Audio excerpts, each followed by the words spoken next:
और आप इसी जन्म में जन्म और मरण का बंधन तोड़ के सदा सदा के लिए मुक्त हो जाएंगे।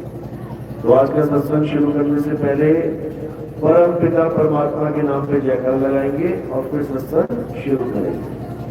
बोलिए परम पिता परमात्मा की, सतगुरु बंदी छोड़ कबीर साहिब की, सतगुरु मदन पति साहिब की, दीवान जवाहर पति साहिब की, सतगुरु राम सेवक साहिब की, सतगुरु पति साहिब की, जगन्नाथपुर धाम की, सभी संतों की, सभी हंसों की, इस गांव नगर बस्ती की, आज के आनंद की, सकल हंसो बंदगी साहिब बंदगी सतनाम सतनाम।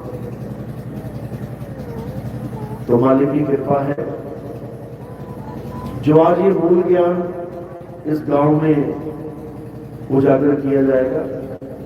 जहां तक ये आवाज जा रही है, अरदास भी करेंगे कि उन सब जीवों का कल्याण हो, विवेक जागे और असत्य और सत्य में क्या फर्क है इसको समझ के अपने जन्म और मरण का खेल खत्म करके सदा सदा के लिए सत्य में समा जाए, ऐसी अरदास करेंगे मालिक से।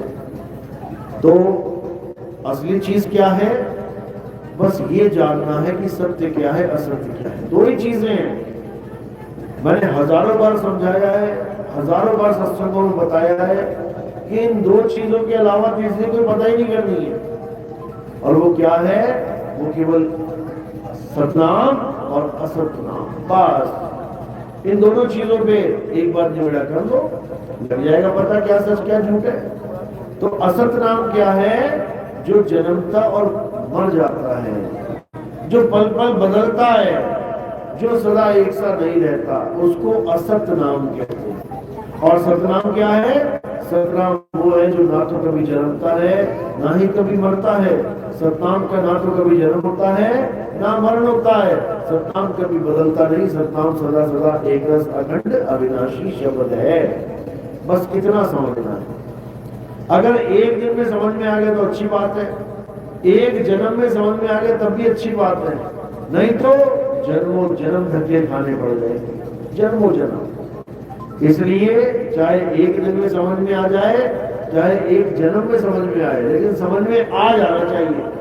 तब तो बच गए और नहीं आया तो कहते हैं फिर 84 जाए, कह रहे ना, 184 भुगत के पौ पे अटके आए और अब की पासा ना पड़ा तो फिर 84 जाए। वापस वही कुत्ता बिल्ली हाथी घोड़ा शेर सियार बनने चले जाओगे, क्या मिलेगा?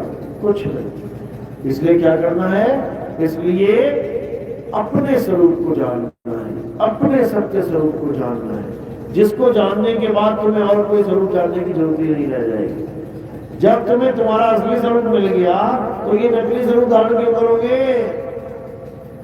ये नकली की जरूरत क्या रह जाएगी? समझो बात को। तो सत्य स्वरूप क्या है? सत्य स्वरूपी नाम साहिब का सो निज नाम हमारा, यानी मेरा नाम और परमात्मा का नाम एक ही है।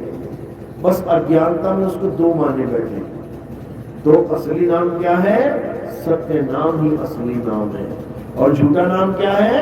52 अक्षरों से बनाए हुए, 52 अक्षरों से निर्मित ये सारे नाम, ये सब झूठे ही नाम है, ये सब झूठे नाम है। क्यों? क्योंकि ये सब बनते और बिगड़ जाते हैं, लेकिन जो सतनाम है वो कभी बनता और बिगड़ता नहीं है। बस यही खेल चल रहा है। इसी सतनाम को जान के अनंत जीव जन्म मरण के भवसागर से पार हो जाते हैं। वाणी कह रही है, सत्य नाम को सिमर के तर गए पतित अनेक, और तेई कारण नहीं छोड़िए एक सत्य नाम की टेक। यानी जितने जीव सतनाम की उपासना करते हैं, सतनाम में ध्यान को टिकाते हैं, सतनाम की पूजा करते हैं, वो सब पार हो जाते हैं। सत्य नाम को सुमिर के तर गए पतित अनेक। अब ये तो असली सतनाम का जिक्र है। एक नकली सतनाम भी है। वो कौन सा है? जो बाकी गुरु लोग लेके बैठे हैं। कोई कहता है ओम सोंग जप लो, ये सतनाम है। कोई कह रहा सोंग सोंग रट लो, ये सतनाम है। कोई कह रहा मुंह से ही सोम सोम जप ले, ये सतनाम है। तो ये सतनाम नहीं है भाई, ये 52 अक्षरी नकली नाम है। और जो 52 अक्षरी नकली नामों को सतनाम मानता है, कोई भी गुरु है A to Z, वो ये मान ही नहीं सकता कि सतनाम से मुक्ति हो जाएगी। कबीर साहब की वाणी प्रमाणित कर रही है, सत्य नाम को सिमर के तर गए पतित अनेक, अनेक तर गए। लेकिन जो नकली सतनाम लेके बैठा वो क्या करेगा? नहीं नहीं नहीं नहीं, सतनाम से पार नहीं हो पाओगे, आगे सार नाम भी चाहिए, सार शब्द भी चाहिए। ये हाल है लोग का। तो साहिब यही समझा रहे हैं, सत्य नाम को सिमर के तर गए पतित अनेक, और तेरी कारण नहीं छोड़िए सत्य नाम के टेक। ये जीव, तू सतनाम को मत छोड़ देना, सतनाम के बिना तेरी दुर्गति हो जाएगी, सतनाम के बिना तेरी हालत खराब हो जाएगी। ये नकली नामों के आश्रय अपने जीवन की बाजी मत लगा लेना, डूब जाएगा, बर्बाद हो जाएगा, अंत काल में हालत खराब हो जाएगी। तो जितने भी नाम बोलने वाले, लिखने वाले, पढ़ने वाले हैं, ये सब क्या है? 52 अक्षरी नाम है। चाहे हिंदी भाषा के ले लो, चाहे उर्दू के ले लो, चाहे फारसी के ले लो, चाहे जापानी के ले लो, चाहे किसी भी भाषा के ले लो, ये सब लिखने, पढ़ने, बोलने वाले नाम इंसानों के द्वारा बनाए जाते हैं। और जो चीज बनती है वो बिगड़ती जरूर है। इसीलिए क्या करना है? उसको जानना है जो बनने बिगड़ने से ही रहित है, और वो क्या है? अचल आत्मा, जिसके लिए गीता में समझाया गया है अर्जुन, ये आत्मा अचल है, अछेद्य है, अशोष है, अदा है। ये आत्मा सदा सदा अखंड है। कौन सी आत्मा के बारे में बताया गया? अचल आत्मा, यानी ये परमात्मा का जिक्र चल रहा है। परमात्मा अछेद्य है, उसको कोई छेद नहीं सकता। परमात्मा अदा है, उसका कोई दान रोजगार नहीं कर सकता। परमात्मा अशोष है, परमात्मा अचल है, वो कभी चलता भी नहीं है कि आज यहां है, कल वहां है, परसों वहां है, चलता नहीं है। आत्मा अचल है, सदा स्थिर रहने वाली है, सदा सदा स्थिर रहने वाली। ऐसा नहीं है कि आज सतलोक में, कल को यहां धरती पे आ जाता है। वो सतलोक में है तो सदा सदा सतलोक में है। उसको कहते हैं अचल आत्मा, जो चलती नहीं है। तो साहिब क्या समझा रहे हैं? आवे ना जावे, जन्मे नहीं मरे, सो निज पीर हमारा हो। यानी हमारा पीर कौन है? जो आता जाता नहीं है, जो मरता जन्मता नहीं है, जो सदा सदा एक रस अखंड अविनाशी के साथ जुड़ा रहता है। समझो तो क्या करना है? अब हमने वो जानना है जो सदा सदा अचल है। कैसे जानेंगे? जब हमारे जीवन में सतगुरु आ जाएगा तब जान पाएंगे। झूठा गुरु आ गया, अधूरा गुरु आ गया तो तुम तंत्र मंत्र को ही जान पाओगे, कल्याण नहीं होगा।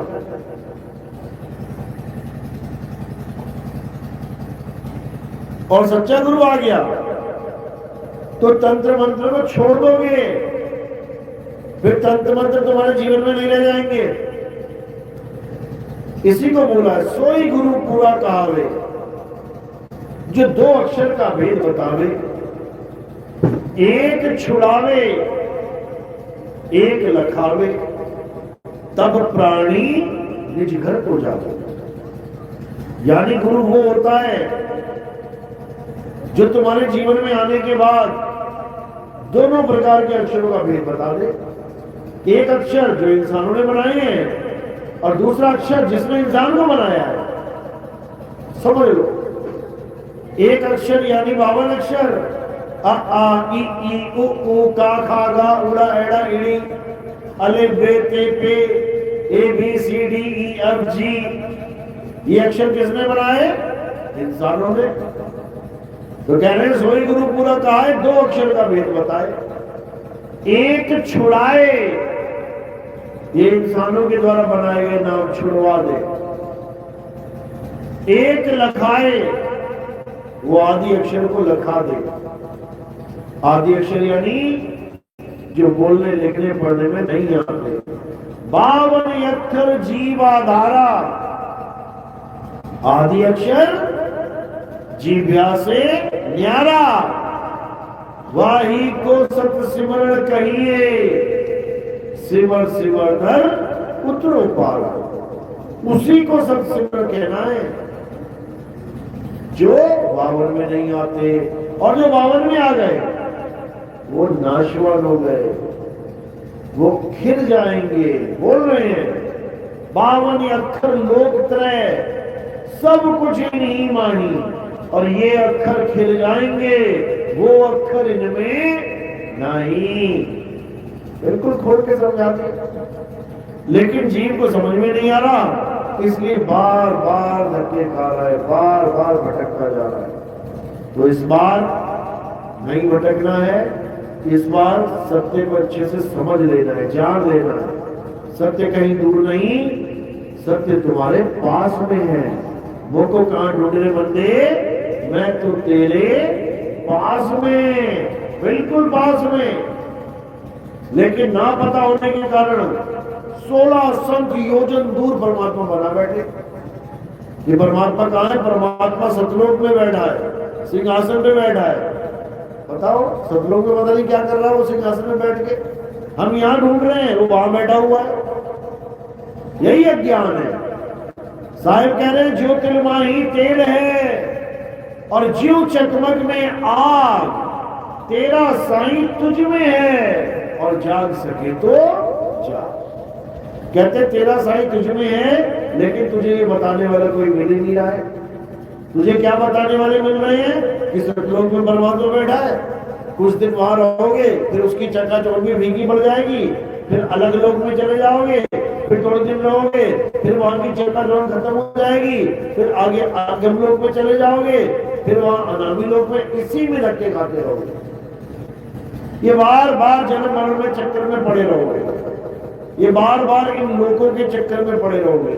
जबकि कबीर साहब क्या कहते हैं, लोक अलोक शब्द है भाई, और जिन जाना तिन संशय जाई। यानी इस संसार में बहुत से लोग हैं, बहुत से अलोक हैं। जाने दो दोनों को, जाने दो, भाड़ में जाने दो इनको, नहीं जाना, कहीं नहीं जाना, किसी लोक में नहीं जाना। करे ना कहीं आना, ना कहीं जाना, आपे में आप समाना। ये तब समझ में आता है जब हमारे जीवन में भेदी गुरु आता है। तो भेदी गुरु क्या करता है? भेदी गुरु 52 अक्षरों का खेल खत्म कर देता है और आदि अक्षर का लखाव करवा देता है। उसी को भेदी सदगुरु कहते हैं। तो साहिब समझा रहे हैं कि भेदी गुरु क्या करता है? भेदी गुरु हमें उस वस्तु का लखाव करता है जिस वस्तु को पाने के लिए हम नाना प्रकार की योनियों में भ्रमण करते हुए इस संसार में बार बार पैदा, बार बार मरते जा रहे हैं। वस्तु हमारे पास है लेकिन हमें नहीं एहसास है। जैसे ही गुरु मिलेगा वस्तु का एहसास चालू हो जाएगा। तो क्या कहते हैं? वस्तु कहीं ढूंढे कहीं, परमात्मा कोई नाम नहीं है कि राम राम राम जप लो, अल्लाह अल्लाह जप लो, वाहिगुरु वाहिगुरु जप लो, गॉड गॉड जप लो। ये तो नाम है, ये केवल नाम है, इंसानों के द्वारा बनाए हुए नाम। हमें क्या चाहिए? हमें वो वस्तु चाहिए, केवल नाम नहीं चाहिए। हमें वो वस्तु चाहिए जिसको पाने के बाद हमारा कल्याण होगा। तो उस वस्तु को क्या कहते हैं? उसको सार शब्द कहते हैं। अरे सार शब्द एक वस्तु है, सौदा कर भाई, ओ भाई सौदा कर ले, सौदा कर ले उस सार शब्द का, नहीं तो हालत खराब हो जाएगी। तो क्या कह रहे हैं? वस्तु कहीं ढूंढे कहीं, कैसे लागे हाथ, और गुप्त वस्तु तब मिले जब भेदी लीजिए साथ, दीनी भेदी लीना साथ में, दीनी वस्तु लखाए और कोटि जन्म का पंथ था पल में पहुंचा जाए। कहते करोड़ों जन्म लग जाते हैं यहां पहुंचने के लिए, लेकिन वेदिक गुरु ने ऐसा भेद बताया कि ये श्रोता ऑटोमेटिकली अपने आप जाने लग जाएगा, अपने आप समझ में आने लग जाएगा सब, नहीं तो जन्म जन्म भटकना पड़ जाएगा। तो अब क्या करना है, अब अपने सत्य स्वरूप को, जिसे आत्म स्वरूप कहते हैं, जिसे परमात्मा भी कहते हैं, जिसे अचल आत्मा भी कहते हैं, जिसे अडोल आत्मा भी कहते हैं, जिसे अबोल अकह अनाम आत्मा भी कहते हैं, उससे जुड़ जाना है, उसको समझ लेना है, उसी से कल्याण होगा। तो साहिब समझा रहे हैं, जब लगना चीन होगे आत्म तब लगना मिली है परमात्म। आत्म चीने परमात्म चीने, संत कहावे सोए, और यह भेद काया से न्यारा मुझे मिलता। कहते ये ऐसा भेद है जो जल्दी किसी के समझ में नहीं आता, मालिक की कृपा हो तब जाके समझ में आता, नहीं तो यहाँ नाम दीक्षा लेने के बाद ना समझ पाते गुरु जी ने क्या बता दिया, गुरु जी ने क्या दे दिया, वो समझ ही नहीं पाते, क्योंकि ये दीक्षा समझाने की दीक्षा है, ये जपवाने की दीक्षा नहीं है कि गुरु जी ने कोई नाम दे दिया और मैं उसको जपूंगा, कुछ नहीं जपना, समझना है। तो कह रहे हैं आदि नाम हम भाग सुनाया, और ये मूर्ख जीव समझ नहीं पाया, यानी मैंने भाग भाग के समझा दिया, आत्मा के बारे में खोल खोल के बतला दिया, लेकिन ये मूर्ख जीव उसको समझ ही नहीं पाया। तो चेला क्या करे, चेला क्या करे फिर, समझो। तो अब क्या करना है, अब चेले को अपने सत्य स्वरूप को प्राप्त करना है, सत्य नाम को जानना है, सत्य सिमरन को पहचानना है। तो सत्य सिमरन क्या है, 52 अक्षर जीव आधारा, आदि अक्षर जीव्या से न्यारा, वाही को सत्य सिमरन कहिए, वो है सच्चा सिमरन। सिमर सिमर नर उतरो पारा, ये तब बात बनेगी भाई, नहीं तो नहीं बनेगी। तो इसलिए पार होने के लिए क्या करना है, हमें वो सत्य नाम जानना पड़ेगा, हमें वो सत्य स्वरूप जानना पड़ेगा, जिसको साहिब समझा रहे हैं कि सत्य स्वरूपी नाम साहिब का सो निज नाम हमारा। मुझे अपना नाम जानना पड़ेगा, अपना स्वरूप जानना पड़ेगा, मुझे अपना अस्तित्व जानना पड़ेगा, मैं क्या हूं, मुझे ये समझना पड़ेगा। जब तक मैं अपने आप को आदमी या अपने आप को औरत मान के बैठा हूं, तब तक मैं जन्म मरण से मुक्त नहीं हो सकता, क्योंकि आदमी और औरत दोनों मरेंगे, दोनों मरेंगे। उसके बाद आदमी औरत का ही शरीर धारण करना पड़ेगा, क्योंकि जिसकी पूजा करी है, जिसकी अर्चना करी है, जिसको याद किया है, वैसा ही स्वरूप मिलेगा। जड़ भरत भक्ति करता था, भक्ति करते करते बूढ़ा हो गया, एक हिरण पाल लिया, हिरण में बहुत ज्यादा फोकस आ गया उसका, पूरा दिन हिरण सब करता रहता था। तो अंत समय जब आया तो हिरण ही याद आ रहा है, और जैसे हिरण याद आया तो क्या हुआ, हिरण की योनि में ही जाना पड़ा। समझो। तो ये माया क्या करती है, ये माया हमसे सत्य सिमरण के अलावा बाकी कुछ भी करवाने को तैयार रहती है, कुछ भी, क्योंकि इसको पता है कि आत्मदेव के अलावा बाकी सब झूठ है, बाकी सब झूठ है। ये तुमसे सबका ध्यान करवा देगी अंत समय में, मेरी माँ, मेरा बाप, मेरा भाई, मेरा बहन, मेरे दोस्त, मेरी यार, मेरी ये, मेरा वो, सबके पीछे लगवा देगी। लेकिन एक बार भी ये नहीं चाहती कि तुम सत्य का सिमरन कर पाओ, तुम अपने स्वरूप को जान पाओ, तुम अपने पूरे ध्यान को अपने आप में लगा पाओ। ये माया कभी नहीं चाहती। तो माया क्या करती है, झूठा विस्तार जगत का तुम्हारे सामने रख देती है।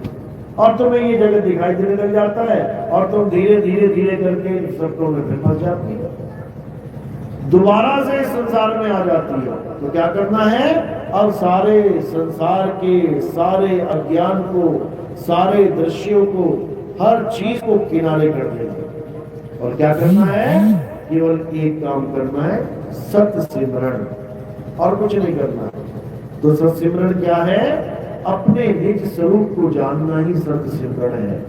अपने निज स्वरूप को पहचानना ही सत्य नाम है।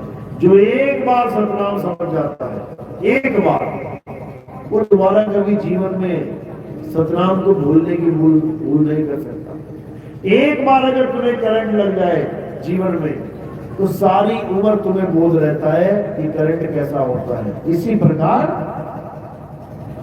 आत्मा का खेल है।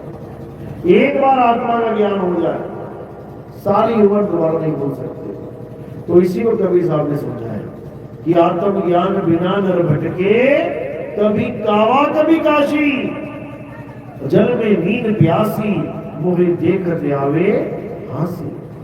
कहते हैं आत्म ज्ञान बिना नर भटके। नाना प्रकार का ज्ञान लेके लोग बैठे हुए हैं। कोई कह रहा मैं हिंदू हूं, कोई कह रहा मैं सिख हूं, कोई कह रहा मैं ये हूं, कोई कह रहा मैं वो हूं। हर धर्म का ज्ञान लेके बैठे हैं, हर पंथ का, हर संप्रदाय का ज्ञान लेके बैठे हैं, लेकिन जब बात आती है आत्म ज्ञान की, तब ठठन गोपाल, तब समझ में नहीं आता उनको ये करे तो करे क्या। क्योंकि आत्म ज्ञान का मतलब ये बिल्कुल नहीं है कि तुम किसी और का नाम जप रहे हो, इसको आत्म ज्ञान कहते ही नहीं है। आत्म ज्ञान का मतलब क्या होता है, जब हमें अपनी आत्मा का ज्ञान हो जाए उसे आत्म ज्ञान कहते हैं। और हमारी आत्मा कौन है, सत्य स्वरूपी नाम साहिब का, सो निज नाम हमारा। हमारा स्वरूप परमपिता परमात्मा ही है, वही है हमारा स्वरूप। लेकिन हम अपने स्वरूप को भूले बैठे हैं और अपने आप को आदमी, औरत, बच्चा, बूढ़ा, जवान मान के बैठ गए। बस यही बंधन है, यही बंधन है। तो कबीर साहब ने समझाया, अरे पानी में पानी मिला मिला पौन में, तो उसे पूछो पंडिता इनमें मरा कौन मरा इनमें। मेरे पिताजी का अंतिम संस्कार हो गया, मेरी माता जी का अंतिम संस्कार हो गया, मेरे बच्चे मर गए, ये हो गया, वो हो गया। कोई मरता ही नहीं है।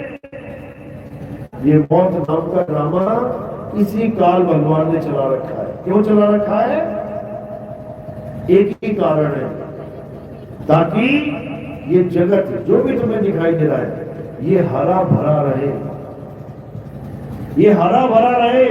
जंगल बनाए तो शेर चीते बनाए।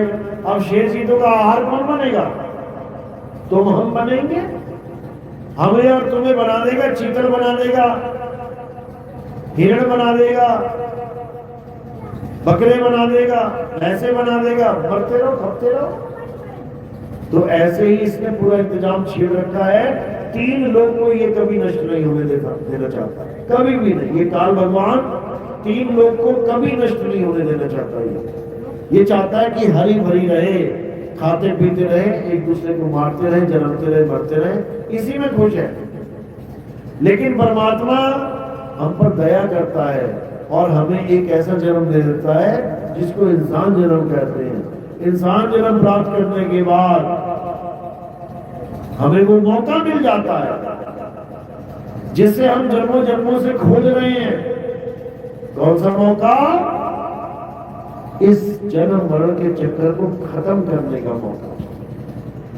केवल इंसान जन्म है, इंसान के अलावा और कोई इसको खत्म नहीं कर सकता।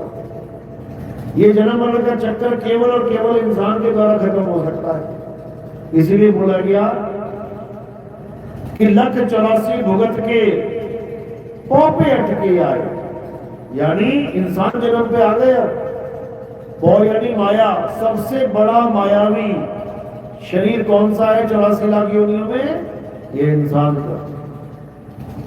इससे बड़ा मायावी शरीर कोई नहीं है। देखो, सोने की चैन, सोने के कंगन, सोने की बालियां, सोने के मोटे मोटे हार, हीरे जवाहरात, पन्ना, पता नहीं क्या क्या, कितना कितना माया का खेल रच दिया गया इस पे। 84 भुगत गया, वो भूल गया और एक जन्म याद रह गया इसको। तो कह रहे 1,84 भुगत के पौपे अटके आए, अब की पासा ना पड़ा। तो फिर 84, यानी अगर इस बार ये जन्म मरण का खेल खत्म नहीं हो पाया तो फिर 84 जाए, फिर 84 में जाना पड़ेगा, कोई बचाने वाला नहीं है। तो अब क्या करना है? अब हमें अपने सत्य स्वरूप को जानना है, जो मेरा तुम्हारा हम सबका एक ही है और हम सब में रमा हुआ है। वो स्वरूप कहां रमा है? हमारी आत्मा में रमा हुआ है। इसी को बोला गया है आत्म में राम, राम में आत्म, चीनस गुरुमुख विचारे। यानी हमारा राम कहाँ रहता है? आत्मा में रहता है वो, और हम आत्मा के ज्ञान को जानते नहीं है, भटक रहे हैं, धक्के खा रहे हैं बार बार। तो क्या करना है आप? अब आत्मा को चीनना है। जब लगना चीनोगे आत्म, तब लगना मिली है परमात्मा।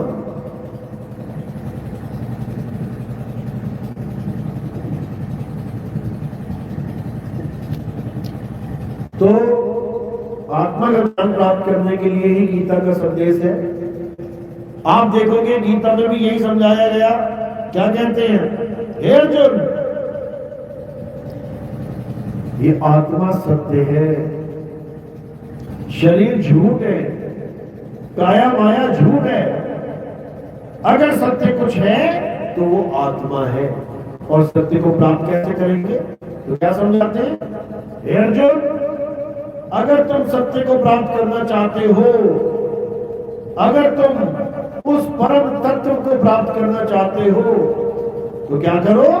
ऐसे तत्वदर्शी संत की शरण में जाओ जो तुम्हें दोनों प्रकार के तत्वों का ज्ञान करवा दे, एक असत्य और एक सत्य।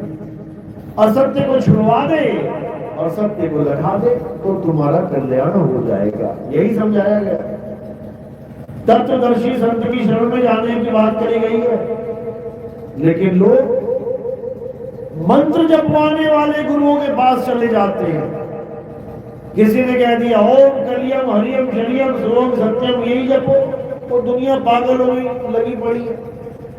कोई कह रहा राधे राधे राधे राम राम राम अल्लाह अल्लाह वाहिगुरु वाहिगुरु जप लो, दुनिया पागल ही पड़ी है।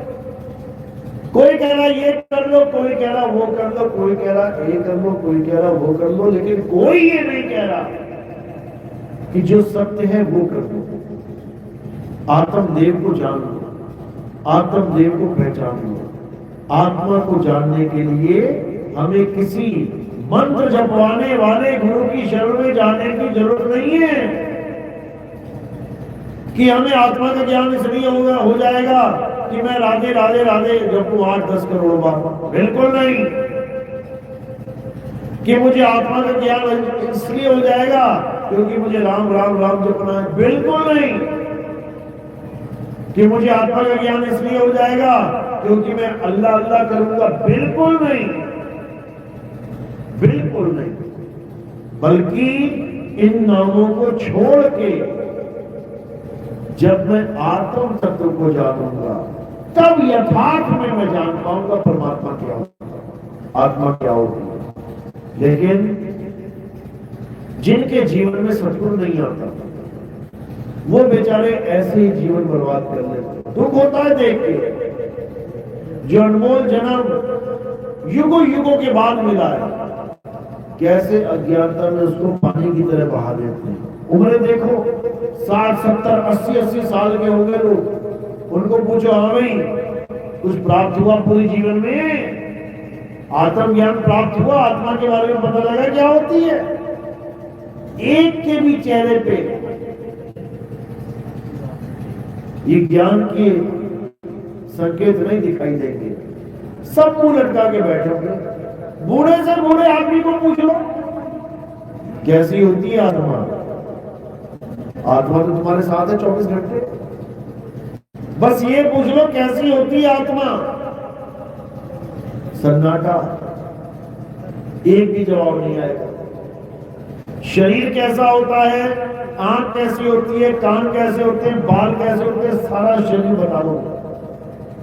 लेकिन जिस शरीर को चलाने के लिए हमें आत्मा की जरूरत है, उस आत्मा के बारे में कुछ नहीं बता पाओगे। उसी को आत्मज्ञान कहते हैं, जो आत्मा के बारे में हर चीज जान ले। तो कौन? अर्जुन को समझाया, हे अर्जुन, आत्मा को जानो, आत्मा को पहचानो, ऐसे गुरु की शरण में जाओ जो तुम्हें आत्मा का ज्ञान समझा दे। तो कह रहे हैं, सतगुरु के लक्षण कहूं अचल विहंगम चाल। तुम्हें ऐसा गुरु मिल जाए जो विहंगम चाल यानी पक्षी की चाल से तुम्हें तुम्हारे सत्व, तुम्हें तुम्हारे अगम लोग, तुम्हें तुम्हारे असली लोग पहुंचा दो। वो वाले लोग नहीं, ये वाला लोग, तुम्हारा सत्य स्वरूपी लोग जो तुम्हारे बिल्कुल पास में। वो को कहां ढूंढ रहे बंदे? मैं तो तेरे पास में। वो बिल्कुल हमारे पास में है, लेकिन ना जानने के कारण दूर हुआ पड़ा है, ना समझ के कारण दूर बना बैठा है। तो अब दूर नहीं जाना है, अब बिल्कुल पास में जो वस्तु है उसको ग्रहण करना है, उससे अपना कल्याण करवाना है। यही समझना है बस, और कुछ नहीं। इसके अलावा जो कुछ भी है वो काया माया है, सब काया माया। मैं ऐसा, मैं वैसा, मैं MP, मैं CM, मैं PM, मैं राजा, मैं प्रजा, सब काया माया का खेल है। तो काया माया से बाहर निकलोगे तो कह रहे काया से बाहर रखे, संत कहावे सोए। इस काया से परे, इस काया से बाहर उस सत्य स्वरूप को जानना, काया के अंदर नहीं। कि कोई कहे काया के अंदर ढूंढ रहे हैं परमात्मा को, माने जाओगे वही में? काया में परमात्मा नहीं है, वो काया से रहित है। काया में कौन है? जीव, जीव आत्मा है काया में, और परमात्मा है वो काया से परे है, परे। इसी को समझाया गया, काया से बाहर लखे। अरे संत का आवे सोए, काया से बाहर लखे। लेकिन लोग समझ ही नहीं रहे, वो काया के अंदर घुसे चले जा रहे हैं। इतना समझाया कबीर साहब ने कि जैया जन्म मुक्ता आता तैया हता ना कोई। अरे छठी तुम्हारी है जगह, तू कहां चला भी कोई? तू अपने असली निज घर को छोड़ के, अपने असली सतनाम को छोड़ के, अरे 5 तत्वों में कहा अपना जीवन और बर्बाद करने के लिए जा रहा है? तो समझाया साहिब ने। कई लोग सवाल करते हैं ना, इस दुनिया में हम कैसे आ गए? पहले हम परमात्मा में थे तो कैसे आ गए? अरे ये अनुभव का विषय है, ये तुम्हारे कहने से और मेरे कहने से नहीं समझ में आएगा। ये अनुभव का विषय है। जब तुम अनुभव करोगे फिर तुम्हें समझ में आएगा मैं वहां से यहां कैसे आया। केवल स्वरूप का बोध और स्वरूप का बिसरना, बस इतना ही 2 का काम है। बिसर गए स्वरूप को, आ गए सृष्टि में। याद कर लिया स्वरूप को, निकल गए सृष्टि से। बस 2 ही लाइनें हैं। इन दोनों लाइनों में खेल खत्म हो जाता है काल भगवान का। अपने स्वरूप को भूल गए तो आ गए सृष्टि में, अपने स्वरूप को याद कर लिया तो चले गए सृष्टि से। बस और कुछ नहीं करता। लेकिन बहुत से अज्ञानी गुरु हमारी ऐसी नकल मारने लगे, ऐसी नकल मारने लगे कि कई बार तो हैरान हो जाती है, भाई है इतनी नकल मत मार वरना तेरा पंथी खत्म हो जाएगा। नकल मार मार के एक एक बात नकल मार के पूरा सत्संग तैयार कर लिया, और उसके बाद क्या कर रहे हैं? राधे राधे जपो, राधे राधे। और राधे राधे कहां से आ गई बीच में? सत्संग कह रहे हैं कि आत्मा ही सत्य, आत्मा ऐसे, आत्मा वैसे, आत्मा का ही सारा खेल है। आत्मा को, स्वरूप को याद करोगे तो पार हो जाओगे। अपने स्वरूप को याद करने तक की बात कर डाली इन लोगों ने। हमारे सत्संग सुन के अपने स्वरूप को याद करने की बात कर डाली इन लोगों ने। उसके बाद क्या कहते हैं? बेटा राधे राधे जपो। बताओ अब कहां गया स्वरूप, अब कहां चला गया स्वरूप? तो नकल मारने से कोई ज्ञानी नहीं हो जाता, नकल मारने से कोई मुक्त नहीं हो जाता, नकल मारने से और ज्यादा दलदल में फंस जाता है, ना इधर का रहेगा ना उधर का। तो इसलिए अब वो समय आ गया है जब हर जगह हमारी नकल चलेगी। ये बड़े बड़े बाबा लोग बैठे हैं, थोड़े दिनों में ये तुम्हें आत्मा आत्मा आत्मा करते नजर आएंगे, गारंटी के बात कह रहा हूं सच में, क्योंकि ये वाणी पहले दर्ज हो चुकी है। क्या कह रहे साहिब, कह रहे कबीर आत्म ज्ञान का बड़ा नगर में शोर, और पूछो कैसी आत्मा तो देते दांत निपोर। कहते हैं पूरे शहर में पूरे नगर में शोर मचा हुआ है, आत्मज्ञान आत्मज्ञान, आत्मा आत्मा आत्मा।